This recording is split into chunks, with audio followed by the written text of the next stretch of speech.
man stares into his bathroom mirror each morning, brushing his teeth with mechanical precision. Today, something is different. His reflection hesitates before mimicking his movements. What happens when the image you've built of yourself refuses to cooperate? Marcus had always prided himself on understanding women. At 34, he'd collected their secrets like rare coins, cataloging their vulnerabilities, their patterns, their needs. He was the friend they called when relationships crumbled, the shoulder they cried on, the safe harbor in their emotional storms. He wore this role like a tailored suit. It fit him perfectly, or so he believed. But then came Elena. She entered his carefully constructed world like smoke, seeping under a locked door. At the gallery opening, where they first met, she stood before a painting of a woman whose face was obscured by shadows, her body language suggesting either surrender or defiance. It was impossible to tell which. Marcus approached with his usual confidence, ready to deploy his well-rehearsed charm. "Mysterious piece," he offered, studying her profile. "The artist seems to be hiding something." Elena turned to him, and in that moment, Marcus felt something crack inside his chest. Her eyes held depths he couldn't map, territories he hadn't explored. "Maybe," she said, her voice carrying the weight of secrets, "the mystery isn't what's hidden. Maybe it's what we think we see that isn't really there." Over the following months, Marcus found himself in uncharted waters. Elena didn't fit his categories.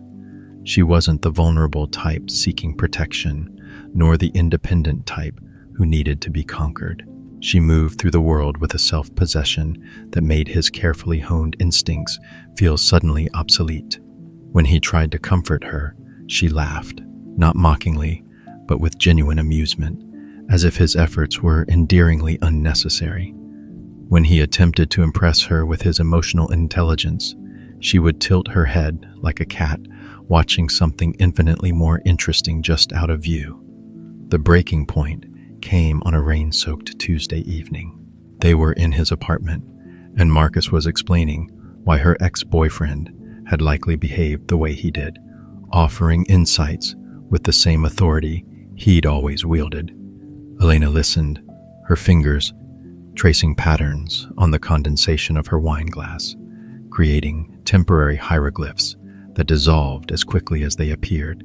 "You know," she said finally, interrupting his psychological dissertation, "you talk about women like we're equations you've already solved."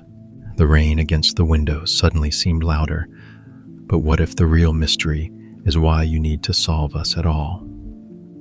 Marcus felt the ground shift beneath him.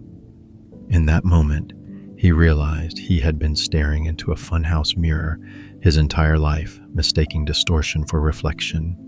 His identity as the man who understood women, his secret pride, his hidden power, crumbled like a mask made of ash.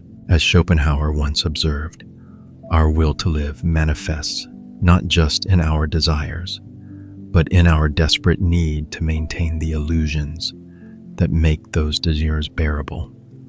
Marcus had built his sense of self on the foundation of feminine need, but what happens when that need reveals itself to be a projection of his own? Elena's desire wasn't a riddle requiring his solution. It was a force unto itself, autonomous and complete, reflecting nothing back to him except the hollowness of his assumption that he was necessary for its completion. This is the phenomenon psychologists call projection, a defense mechanism first systematically described by Sigmund Freud, where we unconsciously attribute our own thoughts, feelings, or motivations to others. In modern life, it manifests everywhere. The boss who calls his team unmotivated while struggling with his own lack of direction. The social media user who criticizes others for seeking attention while desperately craving validation themselves. The partner who accuses their lover of being emotionally unavailable while remaining unable to access their own vulnerable depths. Schopenhauer would call this a subtle trick of the will to keep us perpetually dissatisfied and suffering. We project our own unconscious needs onto others, then exhaust ourselves trying to fulfill what we imagine they require, never recognizing that the hunger we're feeding is our own. In myth, it was a ghost haunting the living. In you, it's the story you tell about what others need from you. Projection. The final image lingers. Marcus, alone in his apartment, staring at his reflection in the dark window. But now the glass shows him something he'd never seen before. Not the man who understands women, but the man who desperately needs to be needed, whose identity dissolves the moment that need is no longer reflected back to him. What does your mirror show you? What role have you built your identity around? And what would remain if that role suddenly became irrelevant? Sometimes the most terrifying truth is not that others don't need us the way we thought. It's that we never knew what we needed from them in the first place.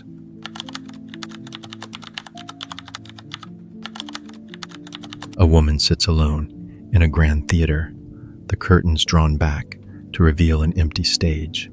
She applauds enthusiastically to an audience of vacant red velvet seats. The echo of her clapping fills the silence. Who is she performing for when no one is watching? Sarah had mastered the art of being desired without desiring anything in return. At 31, she moved through the world like a curator of her own museum, each interaction carefully orchestrated to elicit specific responses. She knew exactly when to lower her voice to draw men closer, when to laugh in a way that suggested hidden depths, when to reveal just enough vulnerability to seem authentic without actually being seen. Her apartment was a stage set, books positioned to suggest intellectual depth, candles arranged to create intimate lighting, artwork chosen for the conversations it would provoke. But Sarah herself remained beautifully, terrifyingly absent from her own life. The revelation began with David, though he would never know the role he played in her unraveling. He was everything she usually attracted: successful, articulate, emotionally intelligent, in that practiced way of men who had learned to navigate modern relationships. Their dates followed familiar patterns: dinner at carefully chosen restaurants, conversations that danced around deeper truths, moments of manufactured spontaneity. One evening, as they walked along the river, David stopped suddenly and turned to face her. The setting sun painted the water in shades of amber and crimson, and Sarah automatically adjusted her posture to catch the light more flatteringly. "Sarah," David said, his voice carrying an unexpected weight, "I feel like I'm falling in love with a performance. I know you're in there somewhere, but I can't find you." The words hit her like a physical blow, not because they were cruel, but because they were accurate. That night, alone in her perfectly curated apartment, Sarah found herself standing before her bathroom mirror, studying her reflection as if seeing it for the first time. The face looking back was undeniably beautiful: high cheekbones catching the light, eyes that promised mysteries she wasn't sure she actually possessed, lips that knew exactly how to curve to suggest everything and reveal nothing. But behind those features, she saw something that made her blood run cold: the vast, echoing emptiness of someone who had become so skilled at being seen that she had forgotten how to exist when no one was looking. As the weeks passed, Sarah began to notice the mechanics of her own deception, how she would catch her checking her reflection in shop windows, not out of vanity, but to ensure she was still there. How she felt most real in the moments between meeting someone new and their inevitable departure. Those brief interludes when she existed in their imagination as pure possibility. How her own desires had atrophied from disuse, like muscles that had forgotten their function. The breaking point came during what should have been a moment of triumph. At a friend's party, Sarah watched herself work the room with her usual grace, men gravitating toward her like moths to flame, women studying her with mixtures of admiration and wariness. She was the evening's unspoken centerpiece, the beautiful enigma everyone wanted to solve. But as she excused herself to the bathroom, passing through a hallway lined with family photographs, she caught sight of herself in a mirror hung between images of genuine moments, children laughing, couples growing old together, friends caught in unguarded joy.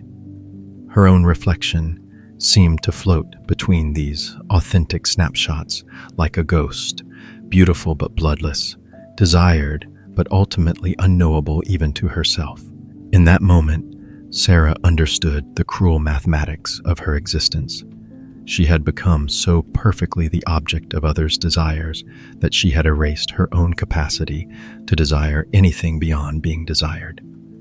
This phenomenon bears the clinical name schizoid personality pattern, a term introduced by psychoanalyst Harry Guntrip, describing individuals who present a socially competent false self while their authentic self remains hidden, even from themselves. In our current cultural moment, this manifests as the Instagram influencer who carefully curates her authentic life, the dating app user who optimizes their profile to generate maximum matches while losing touch with what they actually want in a partner, the professional who becomes so skilled at networking that they forget what genuine connection feels like. Schopenhauer would recognize this as the will's most cunning deception, convincing us that being the object of desire is equivalent to having desire, that being seen is the same as existing.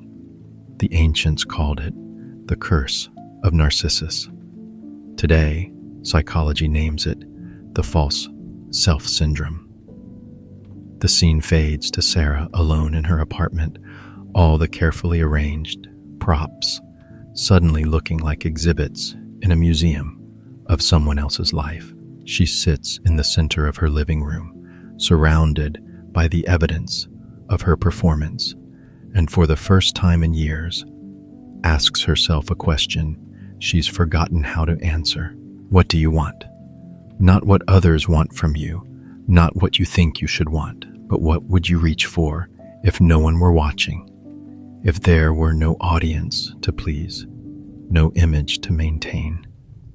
The most haunting emptiness isn't the absence of others' desire. It's the discovery that underneath our performance, we may have forgotten what it feels like to want anything at all.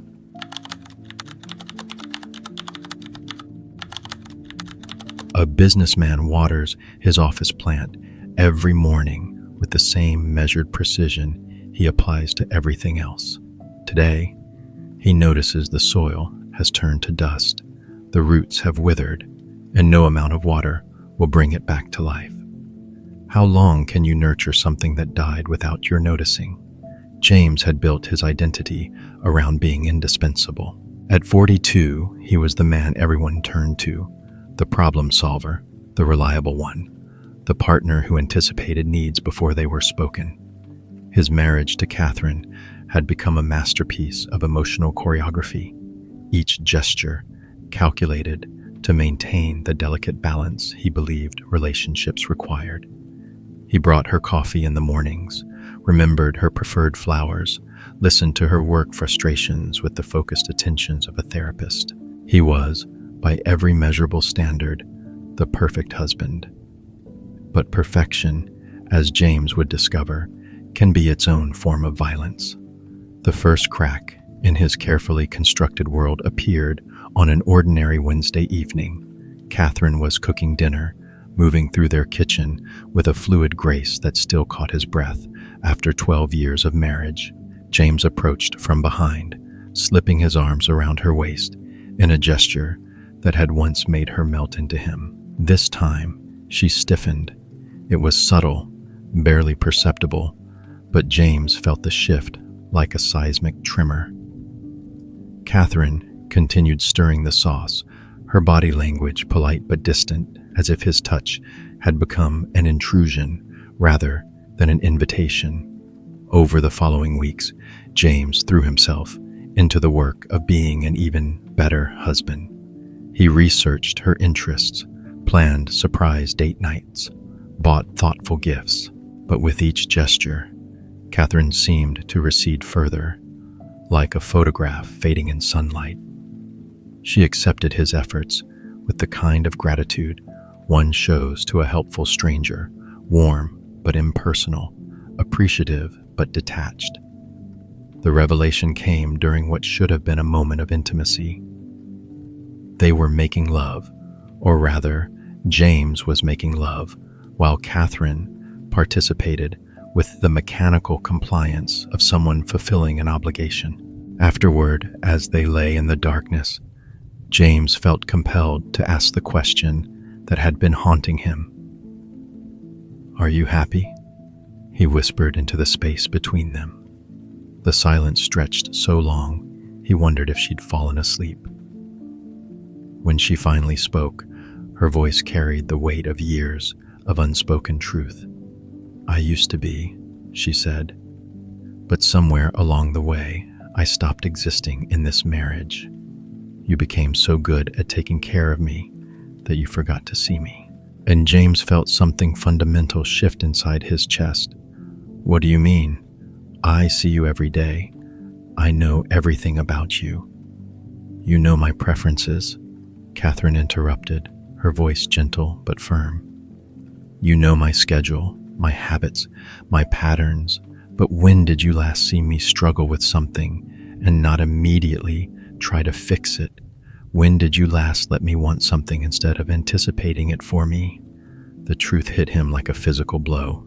In his relentless pursuit of being the perfect partner, James had systematically eliminated Catherine's agency from their relationship.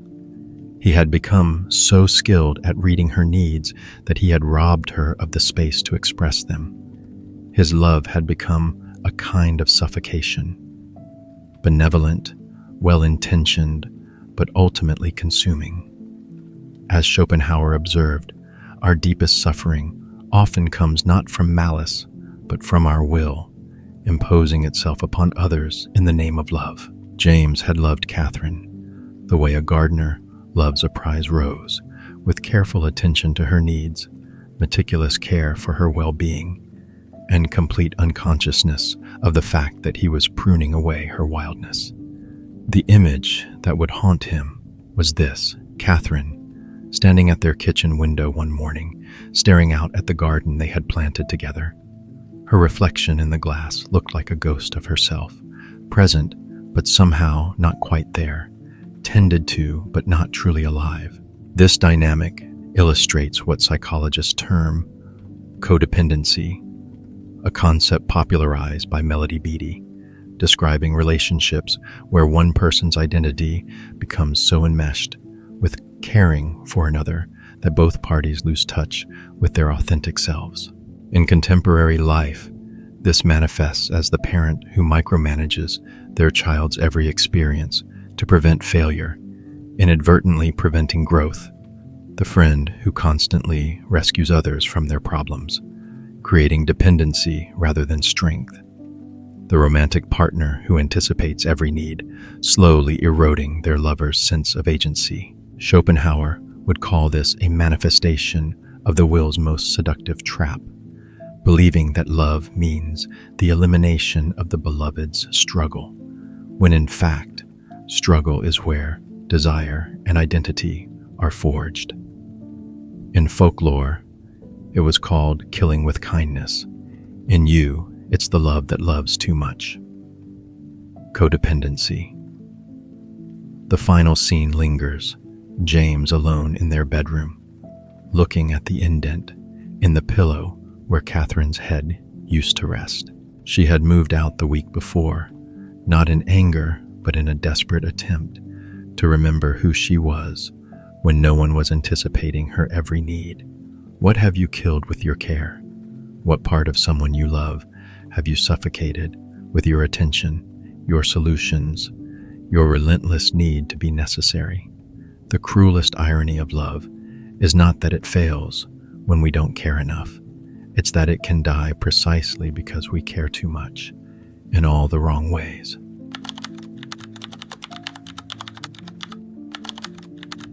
An antique dealer arranges his most prized possessions in a shop window, delicate bird cages of silver and gold, each one more ornate than the last. Passers-by admire their craftsmanship, but no one notices that every cage contains the skeleton of a bird that died trying to sing. What beauty requires the death of what it contains? Marcus, not the same Marcus from our first tale, but perhaps his brother in spirit, had elevated the pursuit of women to an art form. At 38, he possessed the kind of calculated charm that worked like a perfectly tuned instrument. He knew how to lean forward at exactly the right moment, how to ask questions that made women feel uniquely understood, how to create the intoxicating sensation of being the only person in the room worth talking to. His apartment was a carefully curated seduction space, low lighting that flattered every complexion, a record collection that suggested depth, bookshelves arranged to prompt the kinds of conversations that led to deeper intimacies. But Marcus had a secret addiction that would have horrified him to name. He was addicted to the moment women fell for him, that precise instant when he could see it happen, when their pupils dilated slightly, when their posture shifted to mirror his, when their laughter became more genuine and their touches more frequent. It was better than any drug, more intoxicating than any achievement. In that moment, he felt utterly, completely alive. The problem was what came after. Once a woman was truly his, once the chase had ended and the relationship settled into something real, Marcus would feel a familiar restlessness creeping in.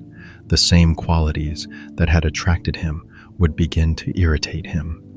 Her availability would feel cloying, her affection predictable, her desire for him somehow less valuable now that it was freely given.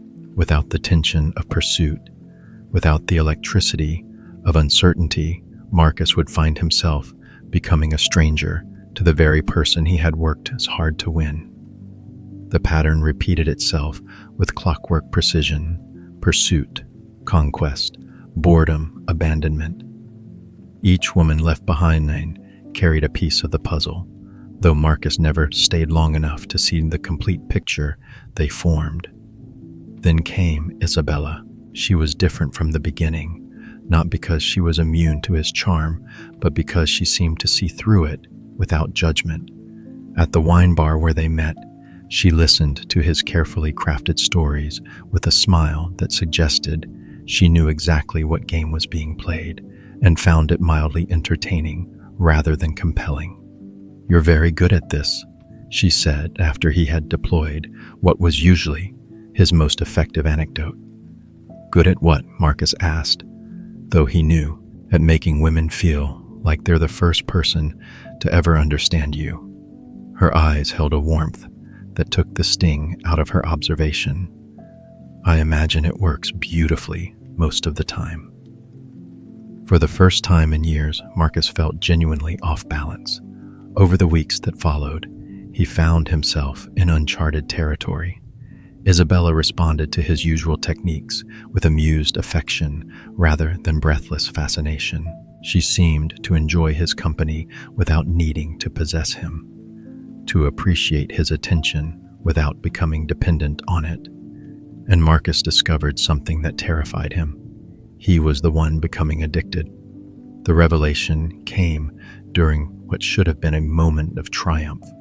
They were in his apartment, the seduction playing out according to his usual script, when Isabella suddenly stopped and looked at him with an expression of profound sadness.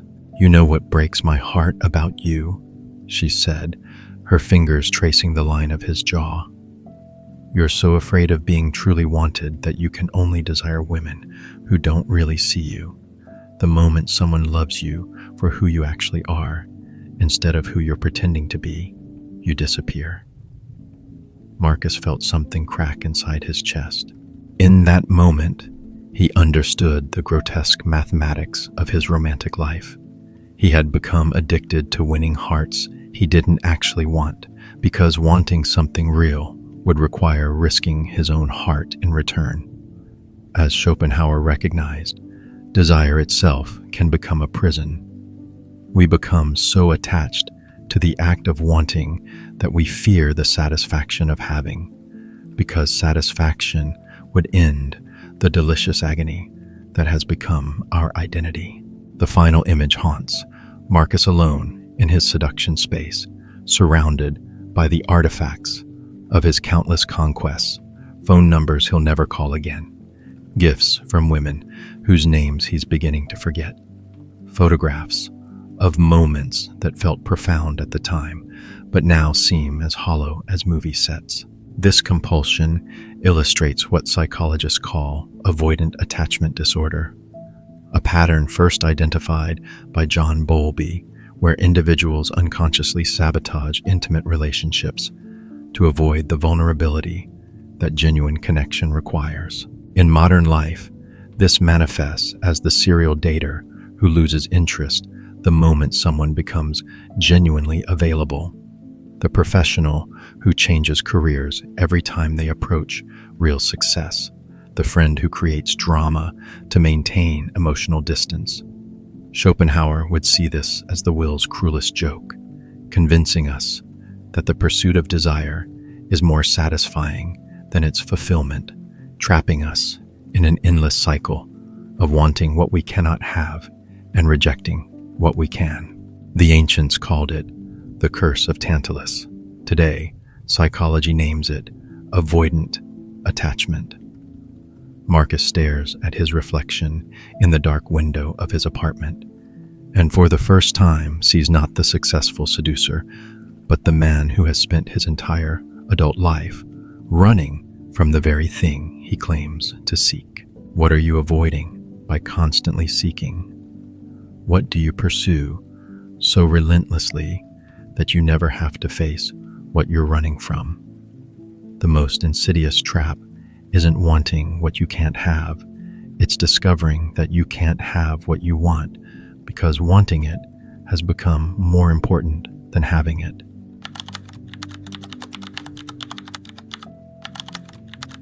A woman dances alone in a grand ballroom, her movements graceful and precise, as if responding to a partner only she can see. The chandeliers cast long shadows that seem to dance with her. When the music stops, she continues moving, afraid that stillness will reveal she was always dancing alone. What happens when you finally stop pretending there's someone leading? Elena, yes, the same Elena who had shattered Marcus's mirror in our first tale, carried her own secret wound, one that ran deeper than the men who tried to solve her ever suspected. At 35, she had perfected the art of authentic mystery.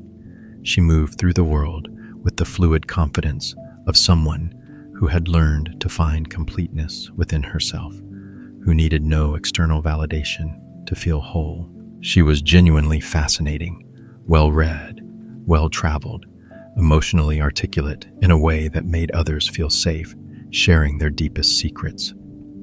Men fell for her not because she played games, but because she genuinely didn't seem to need them. But Elena's self-sufficiency wasn't strength. It was the most elegant form of self-protection ever devised. The truth was that Elena had learned very early that desire was dangerous. At 16, she had fallen completely, devastatingly in love with her first boyfriend, opening herself with the kind of total vulnerability that only teenagers possess. When he left, not cruelly, but with the casual indifference of youth, something in Elena had broken so completely that she had spent the next 2 decades ensuring it could never happen again. She had become a master of the half connection, the almost relationship, the intimate friendship that remained safely undefined. She gave enough of herself to feel authentic while holding back the parts that mattered most. She had learned to love people at precisely the distance that protected her from being truly seen or truly left. The pattern revealed itself during her relationship with David, a man she had met at a bookstore, a widower whose quiet sadness resonated with something deep in her chest. Unlike the others who had tried to unravel her mystery, David approached her with the patience of someone who understood that some gardens only bloom in their own season. Their relationship unfolded slowly, beautifully. David never pressed her for more than she offered, never tried to possess what she wasn't ready to give. He seemed content to love her exactly as she was, in whatever measure she was willing to receive it. And that terrified Elena more than any attempt at conquest ever had. The crisis came on an evening when David had prepared dinner at his house. Nothing elaborate, just pasta and wine and conversation by candlelight. As they sat across from each other, Elena felt something unprecedented, the desire to tell him everything. About her father's abandonment, about the way she had learned to need no one as a form of survival, about the exhausting performance of being mysteriously complete when she sometimes felt hollow as an echo. The words rose in her throat like butterflies desperate to escape. David sat there, patient and open, his eyes holding the kind of unconditional acceptance she had convinced herself didn't exist. And Elena did what she had always done. She created a reason to leave. She manufactured a graceful exit, a sudden headache, an early morning, a vague promise to call. David kissed her goodnight at the door with the same gentle reverence he always showed, and Elena walked to her car, feeling like she was drowning in open air. That night, alone in her apartment, Elena finally confronted the truth she had been running from. Her independence wasn't freedom. It was a prison she had built so beautifully that even she had forgotten it had bars.